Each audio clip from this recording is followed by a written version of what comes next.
La question des parrainages dans l'arsenal juridique électoral sénégalais fait toujours parler d'elle, surtout avec l'approche de la présidentielle de février 2024.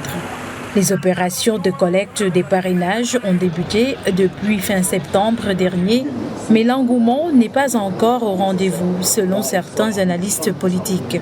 On va avoir plusieurs lectures par rapport à ce parrainage-là. Certes, on avait eu un autre engouement lors des présidentielles passées avec le parrainage. On a vu la population aller vers les candidats, essayer de les parrainer, ainsi de suite. Mais actuellement, on a vu que le parrainage, on dirait que c'est bloqué. Et c'est une réalité aussi, il faut le dire. Actuellement, la classe politique sénégalaise paraît divisée. L'opposition, en son sein, a des querelles qui ne favorisent pas l'unité. Au sein aussi de la partie présidentielle, on a vu de grandes personnalités se démarquer, comme Ali Ngouille Ndiaye, Mame Boye Diao, Amadou Ba. Et le candidat vraiment de la mouvance présidentielle, c'est Amadou Ba, mais il y a des dissensions. Pour certains citoyens sénégalais, la loi sur le parrainage peut jouer ce rôle de filtre pour des candidatures de qualité. Je perçois le parrainage comme une très bonne chose dans un pays où le nombre de candidats à la candidature est égal à la population, et je pense que le parrainage pourrait être perçu comme un filtre afin que les Sénégalais puissent choisir le candidat qu'il leur faut. Tout le monde veut être président de la République et je trouve que le parrainage est une très bonne chose.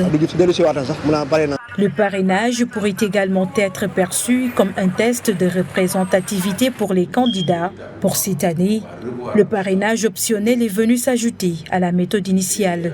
Il peut se faire parrainer par des électeurs, c'est ce qu'on appelle le parrainage citoyen. Mais le problème maintenant, c'est que en ce moment précis au Sénégal, il n'y a que 4 partis politiques ou coalitions qui remplissent les conditions des parrainages par les élus.